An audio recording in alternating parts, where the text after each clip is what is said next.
Hello, നമസ്കാരം. ഞാൻ ഇന്നൊരു വ്യത്യസ്തമായ ഒരു വീഡിയോയാണ് ഇടുന്നത്. നേരത്തെ ഞാൻ കൃപാസനത്തിനെ പറ്റിയുള്ള വീഡിയോകളായിട്ട് കൃപാസന അമ്മയുടെ കൃപാസന എന്ന് പറയുന്നത് കാരുണ്യത്തിന്റെ ഇരിപ്പിടമാണ്. അപ്പൊ ആ കാരുണ്യവതിയായ അമ്മയെ പറ്റിയുള്ള വീഡിയോകളാണ് ഞാൻ ഇട്ടുകൊണ്ടിരുന്നത്. കുറച്ച് നാളുകളായിട്ട് ഞാൻ ആ വീഡിയോകൾ ഇടുന്നില്ല. അപ്പൊ പലരും ചോദിക്കുന്നത് എന്തുകൊണ്ടാണ് ആ വീഡിയോ ഇടാത്തത്, കൃപാസന അമ്മയെ പറ്റി എന്തുകൊണ്ട് സംസാരിക്കുന്നില്ല എന്നൊക്കെ ചോദിച്ചതുകൊണ്ടാണ് ഞാൻ ഈ വീഡിയോ ഇടുന്നത്. കൃപാസന അമ്മയെപ്പറ്റി പറഞ്ഞാൽ എത്ര പറഞ്ഞാലും തീരാത്ത പതുക്കണക്കുള്ള അത്ഭുതങ്ങളാണ് അവിടെ നടക്കുന്നത്. നമുക്കറിയാം, നിങ്ങൾക്ക് ഒരുപക്ഷെ നിങ്ങളിൽ പലരും കൃപാസനത്തിനെ പറ്റി കേട്ട് കാണും. അപ്പം കൃപാസനത്തിൽ പോകാൻ ആഗ്രഹിക്കുന്നവരായിരിക്കും.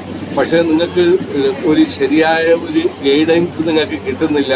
കൃപാസനത്തിൽ എങ്ങനെ എത്തിപ്പറ്റും, അല്ലെങ്കിൽ അവിടുത്തെ ആ കാര്യങ്ങൾ എന്തൊക്കെയാണ് എന്നൊക്കെയുള്ള ഒരു ഡൗട്ട് നിങ്ങൾക്കുണ്ടായിരിക്കാം. അപ്പം ആ കാര്യങ്ങളൊക്കെയാണ് ഇന്ന് ഞാൻ ഇതിനകത്തൂടെ സംസാരിക്കുന്നത്. നിങ്ങൾക്ക് കൃപാസനത്തിൽ ഏറ്റവും എളുപ്പത്തിൽ എത്തിപ്പെടുവാനായിട്ട് നിങ്ങൾക്ക് ആലപ്പുഴയിൽ നിന്നും കണക്ക് തന്നെ ചേർത്തലയിൽ നിങ്ങൾക്ക് ബസ് കയറി എത്തുവാൻ പറ്റും. അതായത് ചേർത്തല ടു കലവൂരിലാണ് കൃപാസനം. റോഡിന്റെ ആ മെയിൻ റോഡിന്റെ സൈഡിൽ തന്നെയാണ്. അതുവഴി നിങ്ങൾക്ക് അവിടെ എത്തുവാൻ പറ്റും. അതുകൂടാതെ ആലപ്പുഴ ബസ് സ്റ്റാൻഡിൽ നിന്നോ അല്ലെങ്കിൽ നിങ്ങൾക്ക് റെയിൽവേ സ്റ്റേഷനിൽ നിന്നോ ഡയറക്റ്റ് അവിടെ എത്തുവാൻ പറ്റും. അവിടുന്ന് ഡയറക്റ്റ് ബസ് കലവൂര് വരെ പോകുന്ന ബസ്സുണ്ട് റെയിൽവേ സ്റ്റേഷനിൽ നിന്ന്. അപ്പൊ നിങ്ങൾക്ക് ഒരു തരത്തിലുള്ള ഒരു ബുദ്ധിമുട്ടും അവിടെ ഉണ്ടാകുന്നില്ല. റോഡ് ഹൈവേയുടെ സൈഡിലാണ്. കൂടാതെ അമ്മയെ പറ്റി പറയുമ്പോഴത്തേക്ക് നിങ്ങൾ ഒരു പ്രാവശ്യമെങ്കിലും അമ്മയെപ്പറ്റി നിങ്ങൾ കേൾക്കുവാൻ ആഗ്രഹിക്കുന്നവരാണെങ്കിൽ, നിങ്ങൾ അമ്മയെപ്പറ്റി അമ്മയുടെ ആ സ്നേഹം അല്ലെങ്കിൽ ആ കാരുണ്യം നിങ്ങൾ അറിയുവാൻ ആഗ്രഹിക്കുന്നവരാണെങ്കിൽ തീർച്ചയായിട്ടും നിങ്ങൾ ഒരു പ്രാവശ്യമെങ്കിലും കൃപാസനത്തിൽ പോയിരിക്കണം. എങ്കിലേ നിങ്ങൾക്ക് അമ്മയുടെ ആ കാരുണ്യം നിങ്ങൾക്ക് മനസ്സിലാകത്തുള്ളൂ. നിങ്ങളുടെ പ്രശ്നങ്ങൾ എന്തുമാകട്ടെ, ഏതൊക്കെ തരത്തിലുള്ള പ്രശ്നങ്ങളാകട്ടെ, അമ്മ അതിന് തീർച്ചയായിട്ടും തീർപ്പ് കൽപ്പിച്ചിരിക്കും. കുരുക്കഴിക്കുന്ന മാതാവാണ്, സഞ്ചാരി മാതാവാണ്, ടൈമിന്റെ മാതാവാണ്. അപ്പൊ തീർച്ചയായിട്ടും നിങ്ങളുടെ പ്രശ്നങ്ങൾ നിങ്ങൾ അമ്മയുടെ മുന്നിൽ ചെന്ന് അവതരിപ്പിക്കുക. അമ്മ അതിനെല്ലാം ഒരു തീർപ്പ് കൽപ്പിച്ചിരിക്കും. നമുക്കിനി അവിടുത്തെ ഒരു മെയിനായിട്ടുള്ള 4-5 സാക്ഷ്യങ്ങളിലേക്ക് കടക്കാം. അതായത് പല സാക്ഷ്യങ്ങളുണ്ടെങ്കിലും ചില സാക്ഷ്യങ്ങൾ നമ്മുടെ മനസ്സിനെ പിടിച്ച് കുലുക്കുന്ന സാക്ഷ്യങ്ങളാണ്. 5 പ്രാവശ്യമായിട്ട് OET എഴുതി ജയിക്കാത്ത ഒരു കുട്ടി വീണ്ടും ഉടമ്പടി എടുത്ത് 6ാമത്തെ പ്രാവശ്യം OET എഴുതുമ്പോഴത്തേക്ക് OET ജയിക്കുകയും, അങ്ങനെ ഇപ്പം തന്നെ അവിടെ ഞാൻ ആ കുട്ടിയുമായിട്ട് സംസാരിക്കുകയുണ്ടായി. ആ കുട്ടി ഇവിടെ നിന്ന് അയർലൻഡിന് ജോലിക്ക് പോവുകയും ചെയ്തു. അങ്ങനെയുള്ള ഒരുപാട് നമുക്ക് സാക്ഷ്യങ്ങൾ നമുക്ക് വായിക്കാൻ പറ്റും. അപ്പോൾ ഇങ്ങനെയുള്ള കാര്യങ്ങളുണ്ട്. നിങ്ങൾ കൃപാസനത്തിൽ പോവുക. അമ്മയുമായിട്ട് അടുക്കുന്നവര്, അമ്മ ഒരു പ്രാവശ്യമെങ്കിലും നിങ്ങൾ അവിടെ ചെന്ന് അമ്മയുമായിട്ട് മുഖാമുഖം കണ്ടാൽ തീർച്ചയായിട്ടും നിങ്ങളുടെ ആ പ്രശ്നം തീർന്നിരിക്കും. ഞാൻ പലപ്പോഴും കൃപാസനത്തിന്റെ എങ്ങനെയാണ് നമ്മൾ ലൈറ്റ് കാൻഡിൽ പ്രയർ റിക്വസ്റ്റ് ചെയ്യുന്നത്, അല്ലെ അങ്ങനെയൊക്കെയുള്ള കൃപാസനത്തിലെ ആ ഒരു നേർച്ച വസ്തുക്കളെ പറ്റിയും, എങ്ങനെയാണ് കൃപാസനത്തിൽ പോയി നിങ്ങൾ ഉടമ്പടി എടുക്കുന്നത്, അല്ലെങ്കിൽ എങ്ങനെ ലൈറ്റ് കാൻഡിൽ പ്രയർ റിക്വസ്റ്റ് ഇടുന്നത് എന്നൊക്കെയുള്ള വീഡിയോകളെല്ലാം ഞാൻ ചെയ്തിട്ടുണ്ട്. അപ്പൊ ഞാൻ പറയുന്നത്, നിങ്ങൾ കൃപാസനത്തിൽ പോയി ഡയറക്റ്റ് പോയി നിങ്ങൾക്ക് കഴിയുമെങ്കിൽ നിങ്ങൾ ഡയറക്റ്റ് കൃപാസനത്തിൽ പോയി ആ ഉടമ്പടി എടുക്കുകയും അത് കണക്ക് തന്നെ ഇത് ലൈറ്റ് കാൻഡിൽ പ്രയർ റിക്വസ്റ്റ് നിങ്ങൾ അത് ഓൺലൈനിലാണ് ചെയ്യുന്നത്. അപ്പം ഈ 2 കാര്യങ്ങളും വളരെയേറെ അനുഗ്രഹം തരുന്ന, അവിടെ പോയി ഇപ്പം നേരത്തെ ഒരു ദിവസം ഒരു പ്രാവശ്യമായിരുന്നു അവിടെ ഈ ഉടമ്പടി എടുക്കുന്നത്.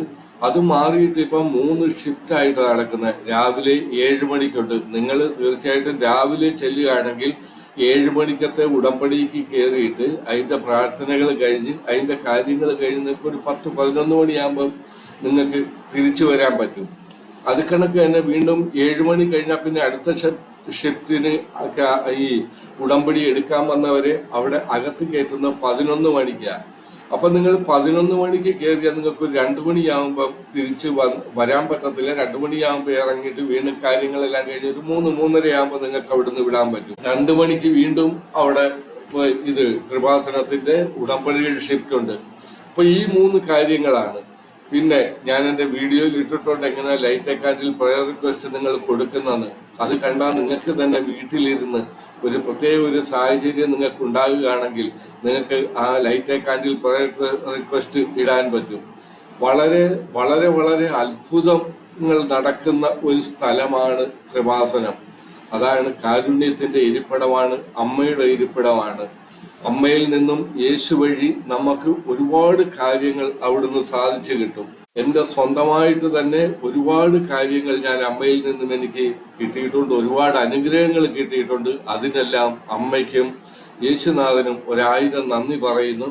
അത് കണക്ക് തന്നെ നമ്മൾ കാശ് രൂപം നിങ്ങൾ ഇത് ഉടമ്പടി നിങ്ങൾ ഓൺലൈനിൽ എടുക്കുന്നതും അവിടെ പോയി ചിലർക്ക് ചില സംശയങ്ങളുണ്ട്. ഉടമ്പടി ഓൺലൈനിൽ എടുക്കുകയും അവിടെ പോയി എടുക്കുകയും ചെയ്യുന്നതിൽ എന്താണ് അല്ലെങ്കിൽ അതിൻ്റെ പ്രത്യേകതയെന്ന്. നിങ്ങൾ ഉടമ്പടി നിങ്ങൾക്ക് അവിടെ പോയി ഫിസിക്കലായിട്ട് അവിടെ പോയി നിങ്ങൾക്ക് എടുക്കുവാൻ മേലെങ്കിൽ നിങ്ങൾ തീർച്ചയായിട്ടും ഓൺലൈനിലൂടെ എടുക്കണം. അല്ലെങ്കിൽ അവിടെ പോകുവാൻ നിങ്ങൾക്ക് സാഹചര്യം ഉണ്ടെങ്കിൽ അവിടെ പോയി ഉടമ്പടി എടുക്കണം. ഇനി രണ്ടും കൂടെയുള്ള വ്യത്യാസം എന്ന് പറഞ്ഞാൽ നിങ്ങൾ അവിടെ പോയി ഉടമ്പടി എടുക്കുമ്പോൾ നിങ്ങൾക്ക് അവിടെ മാതാവ് കൃപാസനത്തിന്റെ പത്രം കിട്ടും. അത് നിങ്ങൾക്ക് പാവങ്ങൾക്ക് കൊടുക്കുവാൻ പറ്റും. അവരത് വായിച്ച് യേശുവിങ്കിലേക്ക് തിരിയുമ്പോൾ നിങ്ങൾക്ക് അതിൽ നിന്ന് അനുഗ്രഹം കിട്ടും. അതുകൂടാതെ അവിടെ അമ്മയുടെ കാശുരൂപം കിട്ടും. ആ കാശുരൂപം കൊണ്ട് ഒരുപാട് പ്രയോജനങ്ങളുള്ളതാണ്. ആ കാശുരൂപം നിങ്ങൾ ചിലര് അസുഖങ്ങൾ വരുമ്പോൾ ആ കാശുരൂപം തലവണയുടെ അടിയിൽ വെക്കും. ചിലര് അസുഖങ്ങൾ വരുമ്പം ആ കാശുരൂപം അണിഞ്ഞുകൊണ്ട് കിടക്കും. ചില പരീക്ഷയും മറ്റും പോകുമ്പോൾ OET, IELTS അങ്ങനെയുള്ള മെയിൻ ആയിട്ടുള്ള പരീക്ഷകൾക്ക് പോകുമ്പോൾ ഇത് അണിഞ്ഞുകൊണ്ട് പോകും. അപ്പം ഈ അണിഞ്ഞുകൊണ്ട് പോയി പരീക്ഷ എഴുതി ജയിച്ചവരൊക്കെ ഒരുപാട് സാക്ഷ്യം പറയുന്നത് നമ്മൾ കേട്ടിട്ടുണ്ട്. അപ്പം ആ കാശുരൂപം നിങ്ങൾക്ക് പ്രധാനമായിട്ട് കിട്ടണമെങ്കിൽ നിങ്ങൾ അവിടെ പോയി കൃപാസനത്തിൽ പോയി അവിടെ നിങ്ങൾ ഉടമ്പടി എടുക്കണം. ഓൺലൈൻ ഉടമ്പടി എന്ന് പറയുന്നത് അത് കൃപാസനം തന്നെ അതിനു വേണ്ടിയിട്ട്, അതായത് ഉടമ്പടി എടുക്കുവാൻ അവിടെ വന്ന് കൃപാസനത്തിൽ ചെന്ന് ഉടമ്പടി എടുക്കുവാൻ പറ്റുകയില്ലാത്തവർക്ക് വേണ്ടി വെച്ചിരിക്കുന്ന ഒരു രീതിയാണ് നിങ്ങൾ ഓൺലൈനായിട്ട് ഉടമ്പടി എടുക്കേണ്ടത്. ഓൺലൈനായിട്ട് ഉടമ്പടി എടുത്താൽ പ്രധാനമായിട്ട് നിങ്ങൾക്ക് ഈ നേർച്ച വസ്തുക്കളായ കാശുരൂപം, ഉപ്പ്, പിന്നെ എണ്ണ, ഇത് ഒന്നും നിങ്ങൾക്ക് ഫിസിക്കലായിട്ട് കിട്ടത്തില്ല. ഏതെങ്കിലും തരത്തിൽ നിങ്ങൾക്കിത് അയച്ചു തരുന്ന കാര്യങ്ങളുമല്ല. പലപ്പോഴും നമുക്കറിയാം കൃപാസനത്തിൽ കിട്ടുന്ന ആ കാശുരൂപം ആ കാശുരൂപം നമ്മുടെ കയ്യിൽ നിന്ന് നഷ്ടപ്പെട്ടു പോയാൽ നമുക്കത് തിരിച്ചു കിട്ടാത്ത ഒരു അവസ്ഥയാണ്. അല്ല, നമ്മുടെ കയ്യിൽ നിന്ന് അത് നശിച്ച് ഒരു 2-3 കഷ്ണങ്ങളായെങ്കിൽ അത് കൃപാസനത്തിൽ കൊണ്ട് കൊടുത്താൽ വീണ്ടും നമുക്ക് കാശുരൂപം കിട്ടും. അതേസമയം നഷ്ടപ്പെട്ടാൽ പിന്നെ അതുപോലൊരു കാശുരൂപം നമുക്ക് കിട്ടും. കാരണം അത് ഉടമ്പടി എടുക്കുന്നവർക്ക് വേണ്ടിയിട്ടാണ്. ആ കാശുരൂപം അത് കിട്ടിയവർ അത് നഷ്ടപ്പെടാതെയും ഇരിക്കാനും ശ്രമിക്കുക. അപ്പം ഇങ്ങനെയുള്ള കുറച്ച് കാര്യങ്ങളുമായിട്ട് ഒരു പുതിയ വീഡിയോ ഇടുവാനായിട്ട് ഞാൻ വന്നത്. അപ്പം നിങ്ങൾ എൻ്റെ ചാനലിൽ ആദ്യമാണെങ്കിൽ നിങ്ങൾ എൻ്റെ ചാനൽ സബ്സ്ക്രൈബ് ചെയ്യുകയും വീഡിയോ നിങ്ങൾക്ക് ഇഷ്ടപ്പെട്ടെങ്കിൽ ലൈക്ക് ചെയ്യുകയും ചെയ്യണമെന്ന് അഭ്യർത്ഥിച്ചുകൊണ്ട് നിർത്തുന്നു. Okay, thank you. ആവേ മറിയ, ആവേ മറിയ, ആവേ മറിയ, ആവേ മറിയ.